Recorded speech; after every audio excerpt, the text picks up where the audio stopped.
박수 올려드리겠습니다. 네, 감사합니다. 샤론 찬양대의 귀한 찬양을 하나님께서 영광 받아주신 줄 믿습니다.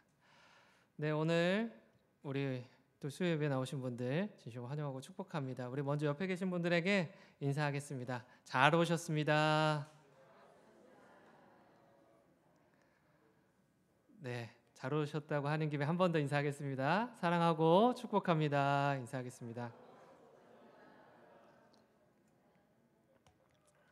네, 감사합니다. 또 잘 오셨고요.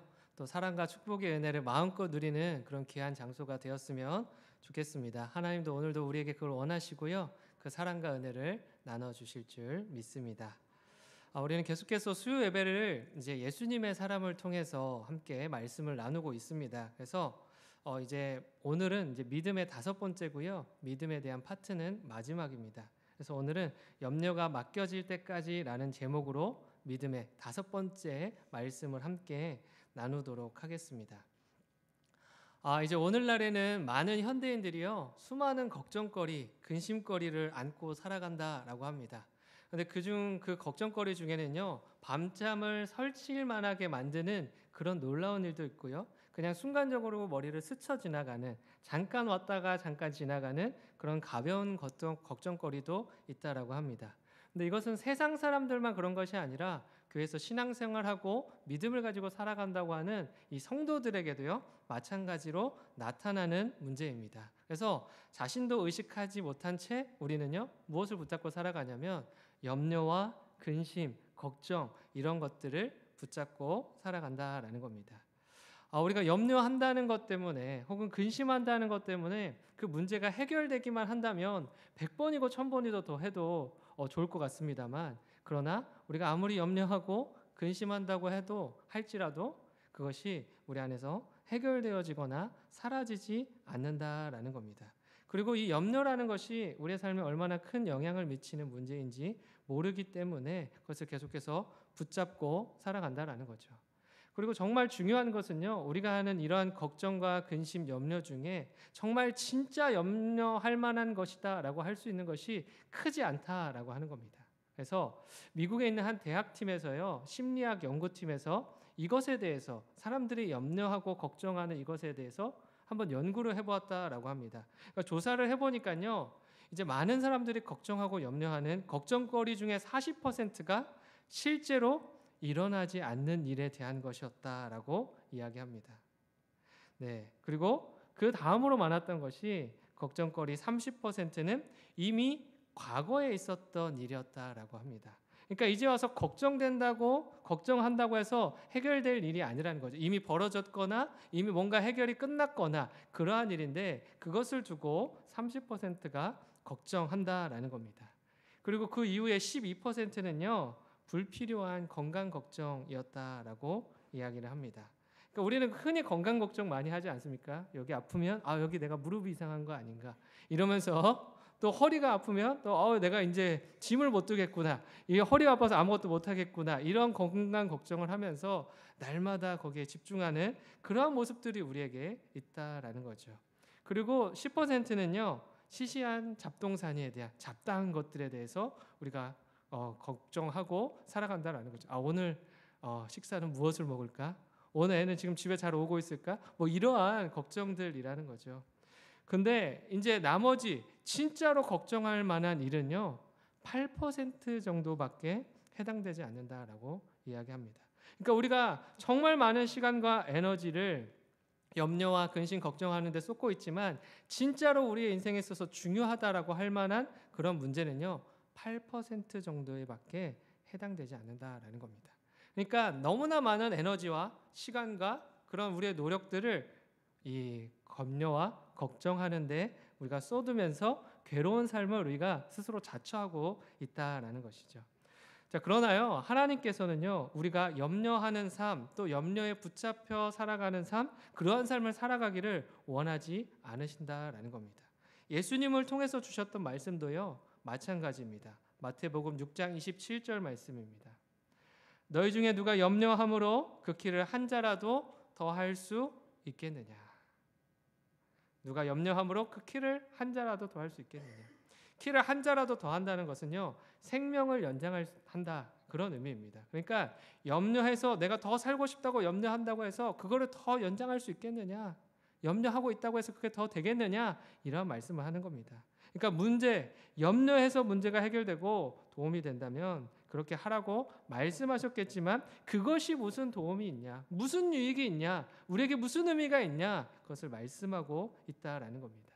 오히려 염려는요, 우리의 생명을 연장시키는 것이 아니라 삶에 심히 나쁜 영향을 미치고 우리의 생명을 오히려 단축하게 만드는 그러한 일들, 그렇게 해가 될 뿐이다라는 거죠. 하지만 염려는요, 사람들이 이렇게 생각하는 겁니다. 염려는요, 자연스러운 일이고요, 자연스럽게 누구에게나 찾아오는 일이고 항상 우리가 가지고 있는 것이기 때문에 그렇게 큰 문제라고 여기지 않는다라는 거죠. 그러나 예수님께서는 이 염려가 우리의 마음과 삶에 엄청난 영향을 미친다, 중요한 문제다라는 사실을 말씀해주고 있다라는 것이죠. 누가복음 21장 34절에서는요, 이렇게 말씀합니다. 너희는 스스로 조심하라. 그렇지 않으면 방탕함과 술 취함과 생활의 염려로 마음이 둔하여지고 뜻밖의 그날이 덕과 같이 너희에게 임하리라. 우리는요, 술 취하고 방탕한 생활하는 거, 그렇게 흥청망청 쓰면서 우리의 삶을 낭비하고 우리의 하나님께서 주신 이 우리 몸을 마음대로 사용하는 것에 대해서는 문제야라고 이야기하지만 우리가 생활 가운데 염려하면서 살아가는 것, 염려함을 쥐고 살아가는 것, 이것에 대해서는요, 큰 문제라고 생각하지 않는다라는 겁니다. 그러나 성경에서는요, 술 취함과 방탕함을 염려와 동일한 문제로 보고 있다라는 겁니다. 사람들은 믿음의 반대말을요, 불신이라고 생각하지만 믿음의 반대말은 두려움과 염려 그리고 근심이라는 겁니다. 어떤 목사님이요, 이제 딸 아이를 키우면서 이런 염려에 대한 것을 고민해 보았다라고 합니다. 딸 아이를 키우면서 병원에 데려가서 주사를 맞춰야 될 일이 있었는데, 이제 너는 병원에 가서 딸 아이한테 이렇게 얘기했답니다. 병원에 가서 주사를 맞게 될 거야. 근데 그 주사는 너에게 굉장히 유익하고 너가 아픈 부위를 치료해 줄 수 있는 그런 주사야 라고 이야기를 했다라는 거죠. 근데 그날부터 딸아이가 계속해서 식사도 못하고요, 풀이 죽어 있고요, 막 기가 죽어서 아무것도 하고 싶어 하지 않더라는 겁니다. 왜냐? 주사 맞는 것이 염려되었기 때문에 그렇다라는 거죠. 그 모습을 보면서 그래, 그러면 너 주사 맞지 마, 주사 안 맞아도 돼, 이렇게 얘기하니까 갑자기 펄쩍펄쩍 뛰면서 굉장히 행복해하더라는 겁니다. 분명히 자기 몸에 유익이 되고 오히려 나쁜 병을 치료해주는 그런 주사인데도 불구하고요, 이 마음에 염려가 생기니까, 그 두려움이 생기니까 삶이 제대로 누리지 못한다라는 것이죠. 그래서 우리들도 마치 우리가 누리고 있는 그러한 염려가, 쥐고 있는 염려가 이와 같다라는 겁니다. 하나님께서는요, 우리에게 계속 말씀해 주시는 거예요. 그런 염려를 붙잡지 말아라. 염려가 아니라 내가 너와 함께한다, 내가 너를 보호하고 내가 너의 삶 가운데에 인도자가 되어 너를 인도할 것이다 라고 약속의 말씀을 계속해서 주신다라는 겁니다. 내가 고와 같이 너를 버려두지 않으리라 말씀하시는데, 우리는 우리의 삶을 책임져 주겠다고 말씀하시는 그 하나님 아버지를 신뢰하는 것이 아니라 그것을 믿지 못해서 늘 불안과 염려를 가지고 살아간다라는 겁니다. 이 모습을 바라보는 하나님의 모습이 어떠하겠습니까? 내가 사랑하는 자녀에게 이것이 유익이 된다라고 계속해서 말해 주어도 그것이 아니라고 이야기하면서 늘 염려와 그 근심 걱정 속에 붙잡혀 살아가는 모습을 바라보는 아비의 모습이 어떠하겠냐라는 겁니다. 근데 하나님께서 우리를 바라보실 때 그렇다라는 겁니다. 늘 염려와 걱정 속에, 근심 속에 하나님의 말씀은 잊어버린 채, 하나님께서 신뢰하라고 주신 그 말씀과 일들은 잊어버린 채 그렇게 살아간다라는 겁니다. 이러한 이유 때문에 하나님께서는 성도들이, 우리 믿음을 가진 사람들이 염려하는 삶을 살아가는 것을 원하지 않으시고 싫어하신다라는 겁니다. 이런 마음에 생활의 염려로 가득한 사람들은요, 아무리 은혜로운 말씀을 들어도요, 소용이 없습니다. 말씀을 들어도요, 그것이 삶 가운데의 열매로 이어지지 못한다라는 것이죠. 신앙생활을 아무리 10년, 20년을 해도 신앙이 성숙해지지 못합니다. 왜냐? 그 염려가 우리 안에 말씀이 뿌리를 내리고 자라나는 것을 가로막고요. 더 나아가지 못하도록 그렇게 만들기 때문입니다. 그래서 마태복음 13장 22절에서도요. 이렇게 말씀합니다.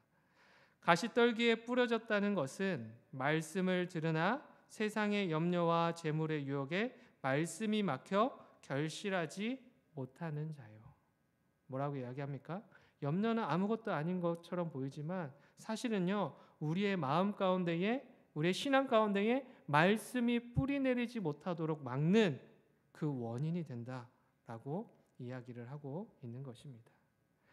맞습니다. 염려는요. 그리스도인으로 하여금 하나님 말씀과 그 나라에 또 집중하지 못하도록 더 하나님의 사람답게 살아가지 못하도록 우리를 막는 사단의 전략이라고 할 수 있습니다. 그리스도인은 많지만 하나님 나라를 위해 헌신하는 믿음의 사람은 적습니다. 그것은 왜 그렇습니까? 생활의 염려에 사로잡혀 살기 때문입니다. 우리의 힘은 한정되어 있고요. 우리의 체력도 한정되어 있습니다. 그러나 염려하면 할수록 하나님의 나라를 위해서 일할 여력이 없어진다라는 것을 기억해야 된다라는 겁니다. 자꾸만요. 염려는요. 우리의 마음을 하나님께 집중시키는 것이 아니라 문제에 상황에 염려하는 그 일들에 집중시킨다라는 겁니다. 그러니까 계속 그것에 염려하고요. 그것을 주목하면서 그 일을 행할 수밖에 그 일에 얽매여서 살아갈 수밖에 없는 우리를 만들어간다라는 겁니다. 그래서 결국에는요. 하나님의 일을 하나님을 섬기는 일을 감당하지 못하도록 만든다라는 겁니다.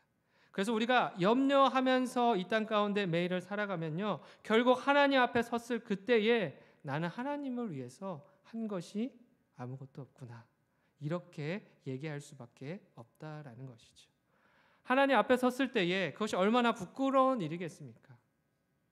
그것이 얼마나 큰 창피를 당할 만한 일이겠습니까? 열심히 10년, 20년 신앙생활을 하고 믿음 생활 잘했다라고 했는데 결국에 하나님 앞에 가보니 내가 염려함으로 인해서 사실은 아무것도 하지 못했던 것입니다. 자, 염려는요. 이렇게 우리의 삶을 피폐하게 만들고요. 믿음의 사람으로서 살아가지 못하도록 막는 장애물이 된다라는 거죠. 자, 그렇다면요. 어떻게 이 염려를 우리가 해결할 수 있냐라는 겁니다. 많은 사람이요. 염려를 인간적인 노력으로 내려놓아 보려고 많은 애를 씁니다. 그러나 노력한다고 염려가 생기지 않는 것은 아닙니다. 인간적인 열심으로 노력한다고 해서 염려가 찾아오지 않는다면 아마 처음부터 염려할 필요도 없었을 것이기 때문입니다. 염려는요. 타락한 우리의 본성을 통해 자연스럽게 흘러나오는 그러한 것이기 때문에 사람의 노력으론 극복할 수 없다라는 것이죠. 또 한 목사님이 제자 훈련할 때에 또 일화를 남겨놓은 것이 있습니다. 또 염려에 대한 주제가 나와서 이제 성경 공부를 하면서 제자 훈련하면서 염려에 대한 주제로 이제 하다가 이렇게 한 주간 숙제를 내줬다라고 합니다. 여러분, 오늘부터 한 주간 동안은 아무 염려하지 말아 보십시오. 그 어떤 염려도 마음에 담아둬서는 안 됩니다. 그렇게 숙제를 내주었다라고 합니다. 그래서 일주일이 지난 후에 다시 그 성경 공부 자리에 만나서 이제 나눔을 하는 시간을 가졌는데 한 집사님이 이야기하더라는 겁니다. 목사님, 저는 한 주 동안 정말 죽을 뻔했습니다. 정말 숨 막혀서 죽을 뻔했습니다. 왜 그러냐? 이랬더니 염려를 해야 되는데 염려를 못하니까 죽겠더라는 겁니다. 또 이놈의 남편이 또 사업이 잘 안 되는데 하는 것마다 안 되는데 또 뭔가 하겠다고 막 난리치는데 그 모습을 보고 있자니 염려를 해야 되는데 또 목사님 말은 생각나고 그래서 염려를 하지 말아야지. 또 인간을 보자니 또 염려가 되고 근심이 쌓이고 걱정이 되더라는 겁니다. 그래서 한 주간이 오히려 죽을 것만 같았다. 이렇게 이야기하더라는 겁니다. 그래서 목사님 이제 한 주 끝났죠? 저 마음껏 염려하랍니다. 마음껏 염려하고요. 근심하고 걱정하면서 내 나름대로 노력해보겠습니다. 하면서 이렇게 돌아가더라는 겁니다. 그래서 목사님이 제자 훈련을 해도 이거 소용이 없구만. 네, 이런 마음을 잠시 품었다라는 것이죠. 그래서 우리는요 이렇게 습관적으로 염려하더라는 겁니다. 습관적으로 염려와 함께 살아가고 있더라는 겁니다. 염려에서 벗어나 보자라고 해도 사실 우리는요 염려나 근심 이런 것들에 대해서 인간적으로는 잘 해결할 수 없는 그런 상황에 놓여 있다라는 겁니다. 이미 우리에게 습관이 되었고요. 삶과 함께하는 동반자가 되어 살아왔기 때문입니다. 그러나 이것에 대해서 예수님은요, 이 염려하는 것은 우리의 삶을 피폐하게 만들고 그것을 우리의 삶에 어떠한 유익도 되지 못한다라고 말씀합니다. 그러면서 베드로는요, 이 염려와 근심 걱정을 날려버리기 위해서 그러한 방법을 제시하고 있습니다. 5장 7절 말씀인데요, 함께 읽어보겠습니다. 시작. 너희 염려를 다 주께 맡기라. 이는 그가 너희를 돌보심이라. 아멘. 뭐라고 말씀합니까? 너희 염려를 다 주께 맡기라. 이는 그가 너희를 돌보심이라. 염려를 해결할 수 있는 길은요, 다른 것에 있지 않습니다. 사람에게 있지 않고요, 상황과 환경에 있지 않고요, 어떠한 능력에 있지 않습니다. 인간적인 능력이 아니라 오직 주님께 있는 것입니다. 염려를 해결하는 길은요, 주님께 맡기는 것뿐입니다. 그러나 정말 주님께 염려를 맡길 수 있을까요? 만약 통장에 우리가 마음대로 꺼내 쓸 수 있는 돈이 들어있다고 한다면 돈으로 해결 가능한 웬만한 문제에 대해서는요, 염려하지 않을 겁니다. 왜냐? 돈에 염려를 다 맡겼기 때문인 거죠. 돈으로 해결할 수 있는 그 염려 다 돈에 맡기면 가능하다라는 거죠.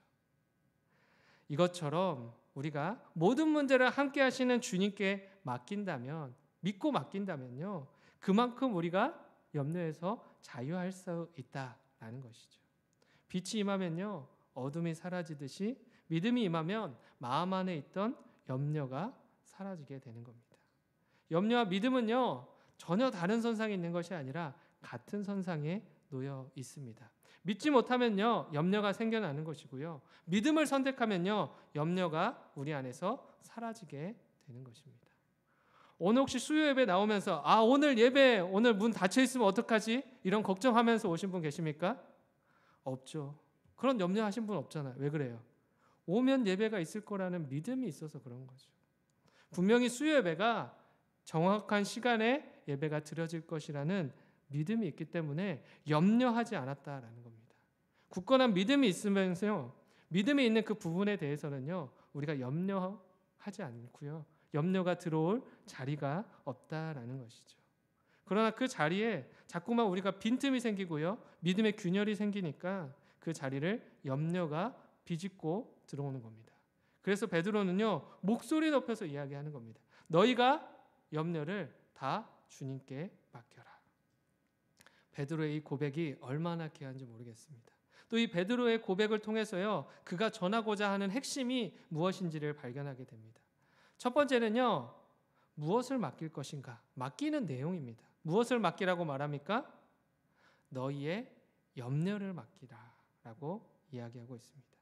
인생길을 걸어갈 때요, 가장 우리의 마음을 무겁게 만드는 것은요, 염려입니다. 그 염려로 인해서 불안이 생기고요, 두려움이 생기고 근심과 걱정 속에 우리가 살아가게 만드는 것입니다. 결국에 우리의 마음을 피폐하게 만들고 삶까지 무너지게 만드는 그것이 무엇입니까? 바로 염려라는 겁니다. 그 염려를 맡기라는 겁니다. 염려가 우리에게 도움이 된다면 더 붙잡아라 라고 이야기했겠지만 우리에게 어떠한 도움도 되지 않기에 목소리 높여서 베드로는요, 너희 염려를 내어놓으라고 이야기하는 것이죠. 두 번째는요, 얼마만큼 맡길 것인가, 맡김의 정도에 대해서 이야기하고 있습니다. 베드로는 무엇이라고 이야기합니까? 다 맡기라. 전부 다 맡기라는 거죠. 모두 다 내어드리라는 겁니다. 그냥 어떤 사람은요, 내가 맡겼어 라고 하지만 일부분만 맡긴다는 거죠. 어느 정도 맡기고 일회성으로 맡겨드리면 끝난다 이렇게 생각을 한다는 거죠. 그러나 그렇게 끝나는 문제가 아니라는 겁니다. 우리의 삶의 모든 부분을 맡겨드려야 되고요, 모든 순간을 맡겨드려야 되고요, 모든 염려를 하나님께 다 내어드려야 된다라고 말씀하고 있는 겁니다. 그러니까 나와 관계된 모든 것은요, 다 하나님께 올려드리는 겁니다. 남편의 성격의 문제, 남편의 사업의 문제, 건강의 문제, 우리의 자녀들의 진로의 문제, 이 모든 것을요, 다 내가 염려로 가지고 있는 것이 아니라 하나님께 맡기라 이렇게 얘기하는 겁니다. 세 번째는요, 누구에게 맡길 것인가, 대상에 관한 이야기를 하고 있습니다. 누구에게 맡기라고 이야기합니까? 주께 맡기라고 말합니다. 어떤 사람은요, 사람에게 찾아가서 맡기려고 합니다. 나 좀 도와줘. 나 좀 한번 이번에 어려움이 생겼으니까 이번 한 번만 도와줘. 사람에게 먼저 찾아간다라는 거죠. 또 우상신, 이방신을 찾아가서 비는 사람들도 있다라는 거죠. 그러나 우리는 누구에게 맡겨야 합니까? 오직 우리의 구원자 되시는 하나님 아버지께 맡기라는 겁니다. 사실 이 세상에는요, 마음 놓고 나의 것을 맡길 만한 믿음의 대상이 별로 없는 것 같습니다. 그래서 염려, 근심, 걱정이 떠나지 않는 것이죠. 사람도 사실은 그렇게 믿을 만한 존재가 못 된다라는 겁니다. 이런 이야기를 들은 적이 있습니다. 몇백억짜리 건물을 소유한 건물주, 소유주인데요. 마음 편히 비행기 한번 못 탄다라는 거예요. 사람을 못 믿어서 이 비행사가 비행을 잘못해서 날 떨어뜨리면 어떡하지? 이런 근심 걱정 때문에 비행기 한 번을 못 타봤다라는 거예요. 또 편한 마음으로 사람들과 관계한 적이 없다는 거예요. 왜냐? 이 사람이 내 돈을 보고 나에게 접근했으면 어떡하지? 나를 어떻게 이용해 먹으려고 하면 어떡하지? 이런 염려 때문에 관계도 제대로 못 한다라는 거예요. 그래서 늘 집안에 머물러서 그냥 그렇게 살아간다라고 하는 이야기를 들은 적이 있습니다. 저는 이 얘기 들으면서 너무 불행하다 이런 생각이 들었습니다. 가진 것이 많아도 그것이 염려로 가득 차면 아무것도 할 수가 없구나. 그것을 전혀 누릴 수 없는 삶을 살아가는구나. 이렇게 생각이 되었습니다.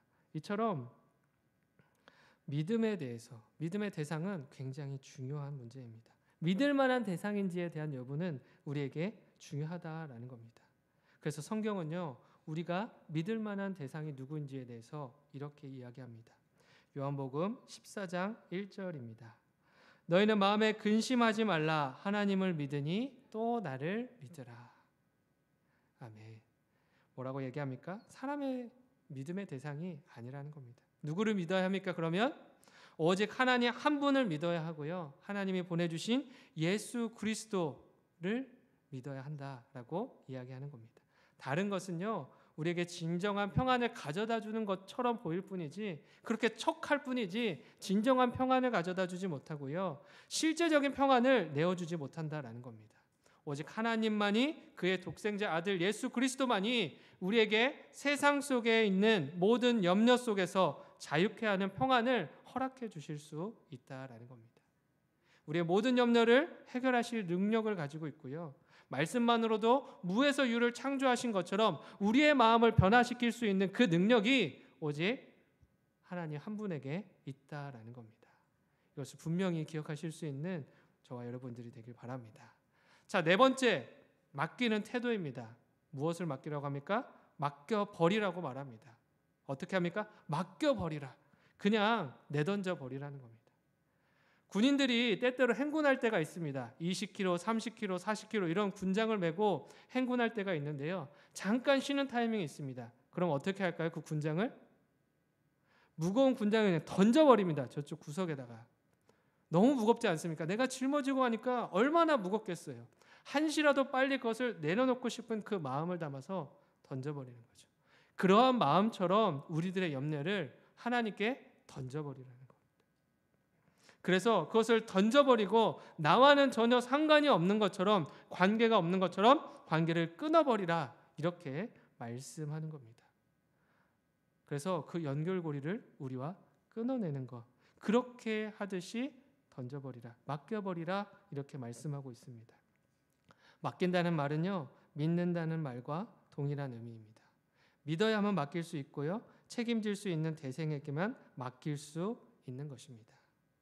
맡기는 것이요, 사실 어려운 일이 아닙니다. 우리는요, 늘 그러한 일을 하고 있다라는 거죠. 내 전 재산을 은행을 믿고 맡기는 것처럼, 우리가 미용실 가서 이 사람이 내 얼굴을 자르는 것이 아니라 머리를 잘 잘라줄 거다, 이런 믿음이 있어서 맡기는 것처럼 우리는 그렇게 맡기는 인생을 사실은 살고 있다라는 겁니다. 그것처럼 우리들의 모든 것을 주께 맡길 수 있는 우리가 되어야 한다라는 겁니다. 이 모든 염려와 근심, 걱정은요, 내가 가지고 있으면 결국 그것은 누구의 문제로 끝이 납니까? 나의 문제로 끝이 나는 겁니다. 그러나 하나님께 맡겨드릴 때는 그 순간부터는 어떻게 되는 겁니까? 나와 하나님의 문제가 되고요, 하나님께서 전적으로 책임져 주시는 하나님의 문제가 되는 것이다 라는 겁니다. 그렇기 때문에 우리에게 맡기라는 겁니다. 그 모든 것을 하나님께 맡겨드렸을 때에 얼마나 우리의 이 어깨가, 이 마음이 홀가분해지겠습니까? 바로 그것을 위해서 하나님께서는 나에게 다 맡기라, 내가 짊어지리라 말씀하시는 겁니다. 그러나 이처럼 맡기기 위해 가져야 할 이 믿음은요, 그냥 생겨나지 않는다라는 겁니다. 그냥 생겨나는 것이 아니라, 내가 믿음을 가져야지 한다고 생겨나는 것이 아니라 생겨나는 때가 있다라고 이야기합니다. 그 때가 언제인지에 대해서 히브리서 12장 2절은 이렇게 말씀합니다. 함께 읽어보겠습니다. 시작. 믿음의 주요 또 온전하게 하시는 이인 예수를 바라보자.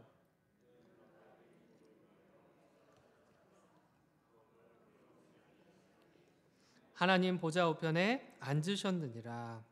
아멘. 뭐라고 얘기합니까? 믿음의 주요 또 온전하게 하시는 이인 예수를 바라볼 때에 우리의 믿음이 자라나는 겁니다. 우리의 마음 가운데에 믿음이 심겨지는 겁니다. 예수님을 바라볼 때 생겨난다라는 것이죠.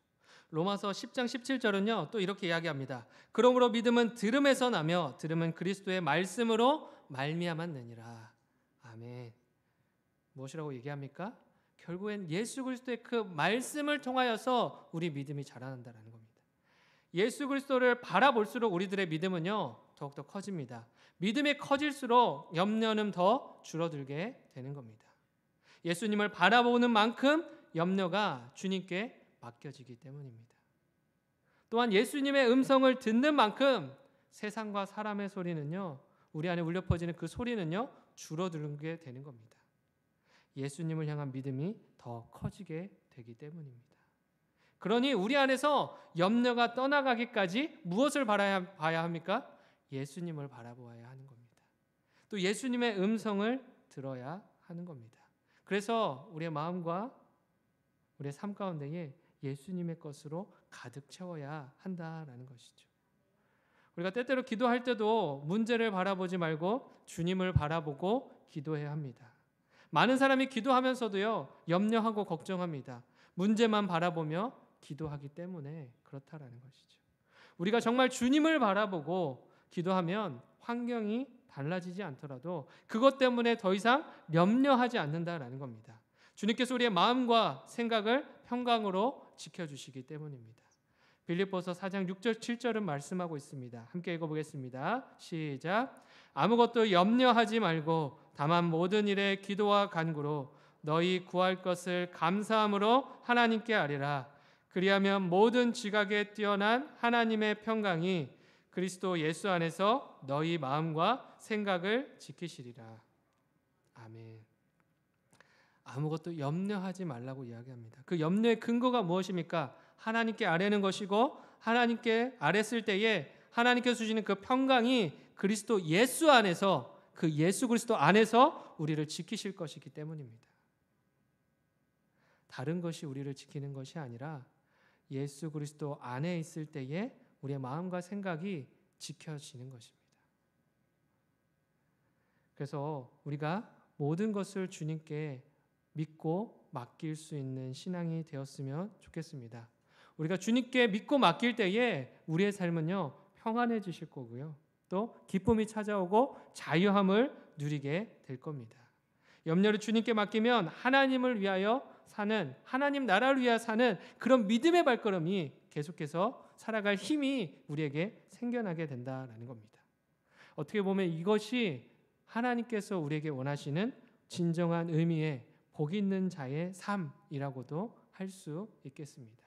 여호와 하나님으로 말미암아 기뻐하고 즐거워하며 그 안에서 평강을 누리는 삶, 그것이 우리에게 주신 진정한 복 있는 자의 삶이라는 겁니다. 그래서 시편 1편 1, 2절은 이렇게 이야기합니다. 복 있는 사람은 악인들의 꾀를 따르지 아니하며 죄인들의 길에 서지 아니하며 오만한 자들의 자리에 앉지 아니하고 오직 여호와의 율법을 즐거워하여 그의 율법을 주야로 묵상하는도다. 아멘. 복 있는 사람은요, 여호와의 율법으로 인해 즐거워하는 겁니다. 그가 걷는 길을 따라 걸으며 즐거워하는 것이고요, 그와 함께함으로 말미암아 기뻐하고 즐거워하고 자유함을 누리는 것, 이것이 복 있는 자의 삶이다라고 이야기하는 겁니다. 우리들의 삶이 다른 축복을 따라가는 것이 아니라 이 축복을 누리게 되기를 소망합니다. 염려를 주님께 맡겨드리고 진정한 복 있는 자의 삶, 예수 그리스도를 따라 걷는 그 삶을 통하여서 진정한 자유와 기쁨과 평안을 누리는 그러한 삶을 살아가는 저와 여러분들이 되기를 간절히 소망합니다. 그러나 때때로 우리가 이 복을 놓치며 살고 있다라는 겁니다. 그러나 진정으로 복된 인생을 살고 싶다면 염려의 옷은 벗어버리고 여호와로 인한 기쁨의 옷을 날마다 입어야 할 줄 믿습니다. 그래서 느헤미야도요 이렇게 고백합니다. 느헤미야 8장 10절에 여호와로 인하여 기뻐하는 것이 너희의 힘이니라 하고, 다른 것이 힘이 되는 것이 아니라 여호와로 인해 기뻐하는 그것이, 여호와로 인한 것이 우리에게 힘이 되는 겁니다. 여호와를 믿음으로 인해 기뻐하는 삶을 살게 되면 염려가 들어올 공간이 없는 것입니다. 이러한 고백을 잘 드렸던 사람이 다윗입니다. 시편 55편 22절에서 다윗은요 이렇게 동일하게 고백합니다. 내 짐을 여호와께 맡기라. 그가 너를 붙드시고 의인의 요동함을 영원히 허락하지 아니하시리로다. 다윗이 삶 안에서 이런 고백을 드린 게 아닙니다. 평안에서 이런 고백을 드렸던 게 아니라 사울이 자신을 죽이려고 하는 그 군대가 눈앞까지 찾아왔을 때 그때 드렸던 고백이었습니다. 그 다음 절 23절에 이렇게 나와 있습니다. 하나님이여 주께서 그들로 파멸의 웅덩이에 빠지게 하시리이다. 피를 흘리게 하며 속이는 자들은 그들의 날에 반도 살지 못할 것이나 나는 주를 의지하리이다. 무엇을 의미합니까? 다윗의 눈앞에요 계속해서 죽음의 그림자가 드리웠다라는 겁니다. 죽음의 순간이 계속해서 그 앞에 있었다라는 겁니다. 날마다 자신의 생명을 빼앗기 위해 내어놓으라 말하며 쫓는 군인들이 있었고 사울이 있었다라는 거죠. 다윗의 상황만 보면요 염려하지 않을 수 없고요 두려워하지 않을 수 없었습니다. 매일이 근심이고 매일이 염려로 가득할 수밖에 없는 상황과 환경이었다라는 겁니다. 그러나 다윗이 이것을 이겨낼 수 있었던 원동력이 무엇입니까? 내가 질 수 없는 짐을, 그 염려의 짐을 하나님께 맡겨드렸기 때문에 이러한 일 고백을 할 수 있었다라는 겁니다. 그래서 나는 주를 의지하리이다 하며 주를 믿고 의지함으로 그 염려와 근심을 하나님의 손에 올려드렸다라는 것이죠. 오늘 본문에서도요 8절 9절에서도 분명히 이야기합니다. 우리의 이 염려를 계속해서 심어주는 것을 이겨낼 수 있는 방법이 무엇인지에 대해서 이렇게 이야기합니다. 근신하라 깨어라 너희 대적마귀가 우는 사자같이 두루다니며 삼킬 자를 찾나니 너희는 믿음을 굳건하게 하여 그를 대적하라. 무엇을 굳건하게 하러 갑니까? 믿음을 굳건하게 하여 그를 대적하라. 우리의 신앙을 쥐고 흔들기 위해 염려와 근심을 심고자 하는 대적마귀가 있지만 그것을 이겨낼 방법이 있다라는 겁니다. 그것은 바로 믿음을 굳건하게 하는 것이다. 다른 것 때문이 아니라 믿음이다. 다윗이 그랬던 것처럼, 많은 믿음의 선조들이 그랬던 것처럼 믿음만이 능력이 됨을 고백하고 있는 것입니다. 믿음을 가지고 하나님의 손에 올려드릴 때에, 그때에 비로소 그 문제가 사라지게 되는 것을 우리는 경험하게 되는 겁니다. 나에게 비로소 하나님의 손 위에 올려지게 될 때 모든 문제는요 아무것도 아닌 것이 된다는 거죠. 내 손에 움켜쥐고 있으면요 그 문제는요 나를 덮는 그런 폭풍우가 되어서 돌아오지만 하나님의 손에 들리면요 그 문제는 살랑이는 바람에 불과하다라는 겁니다. 그래서 하나님은요 오늘도 우리에게 말씀하십니다. 너를 올가매고 있는 그 무거운 짐을 나에게 내어줄 수 없겠니? 아무것도 두려워하지 말고 염려하지 말고 나를 좀 더 신뢰함으로 믿음으로 그것을 내어줄 수 없겠니? 그래서 그 모든 무거운 짐을 내려놓고 평안으로 나아오라. 내가 주는 평안을 누리라 말씀하시는 겁니다. 오늘도 평안과 기쁨이 있는 그 자리로 초대하시는 아름다운 그 초청에 믿음으로 그 염려와 근심을 내어드리며 하나님과 함께 살아가기를 기뻐하시는 저와 여러분들이 되기를 간절히 소망합니다. 우리가 잘 아는 찬송가 337장 있습니다. 337장 무슨 찬양일까요? 내 모든 시험 무거운 짐을. 이것을 작곡했던 엘리사 호프만이라고 하는 목사님이 있습니다. 이 찬송을 1893년에 어느 불행한 여인을 신방하고 나서 돌아와서 작사 작곡했다고 합니다. 어느 하나님께서 근심과 고통으로 힘들어하고 신음하는 그 여인을 신방하라고 보내셨다고 합니다. 그래서 그 여인은 자기의 어려운 형편을 다 말한 다음 목사님 저 어떻게 하면 되겠습니까? 하고 물었답니다. 이에 호프만 목사님이요, 주님께 아뢰는 것보다 더 좋은 방법은 없습니다. 예수님께 아뢰십시오 라고 했답니다. 그래서 딱 한마디를 남겼습니다. You must tell Jesus. 당신은 하나님께, 예수님께 말해야만 합니다. 한동안 말없이 깊은 생각에 잠겨있던 그 여인이 눈을 뜨더니 응답했다라고 합니다. 예, 예수님께 아뢰야죠. Yes, I must tell Jesus. 집으로 목사님이 신방을 마치고 돌아왔더니 계속해서 그 장면이 눈에 선하다라는 겁니다. Yes, I must tell Jesus. 그렇게 이 찬송가를 만들었다라고 합니다. 목사로서 조언해 줄 말이 왜 없었겠습니까? 위로해 줄 말이 왜 없었겠습니까? 수많은 사람들을 신방하고 수많은 사람들을 만난 경험이 있는데요. 또 지식이 있는데요. 지혜가 있는데요. 왜 말해 줄 수 없었겠습니까? 해줄 말은 많지만 아꼈던 겁니다. 그리고 사람의 말보다 더 중요하다라고 여기는 그 한 가지를 이 여인에게 전했던 겁니다. 사람을 의지하며 사람에게 얘기함으로 끝나는 것이 아니라 예수님께 먼저 나가라고. 예수님께 먼저 나가서 그 마음을 고백하는 것이 마음의 평안을 되찾는 가장 빠른 지름길이라고 그것을 전해주었던 겁니다. 예수님만이 당신을 자유하게 할 수 있고 이 자리에 모인 우리를 자유하게 할 수 있습니다. 요한복음 14장 27절 말씀을 한 목소리로 읽고 마치도록 하겠습니다. 시작. 평안을 너희에게 끼치노니 곧 나의 평안을 너희에게 주노라. 내가 너희에게 주는 것은 세상이 주는 것과 같지 아니하니라. 너희는 마음에 근심하지도 말고 두려워하지도 말라. 아멘. 오늘도 평안을 너희에게 주겠다 약속하시는 하나님 앞에 근심하지 마시고 믿음으로 그것을 고백하며 평안을 받아 누리시는 저와 여러분들이 되기를 간절히 소망합니다. 기도하겠습니다. 우리의 삶 가운데 동행하시며 늘 은혜의 손길로 우리를 돌보시는 하나님 아버지 감사합니다. 우리가 살아가는 인생의 여정 가운데에 참 많은 염려와 근심이 있지만 그 모든 순간에 함께 하시는 하나님도 함께 계심을 믿습니다. 그 사실을 잊지 않게 하여 주셔서 날마다 사랑의 손길로 우리의 마음과 삶을 붙드시는 하나님의 인도하심을 받아 하나님의 그 보호하심을 받아 날마다 염려에서 자유함을 또 염려 가운데에 평안함을 얻는 우리 모두가 되게 하여 주시옵소서. 나의 힘과 능력으로 사람의 어떠함으로는 불가능하지만 우리의 구원자 되시는 예수님은 모든 것을 가능케 하시는 하나님이심을 믿사오니 그것을 믿음으로 고백하오니 우리에게 그 귀한 은혜를 날마다 부어 주시옵소서. 그래서 하나님께서 우리를 위해 예비하신 복된 인생을 살아가는 매일의 여정이 될 수 있도록 주님 함께하여 주시옵소서. 이 모든 말씀 우리의 모든 염려를 평안으로 바꾸어 주시는 예수 그리스도의 이름으로 기도드립니다.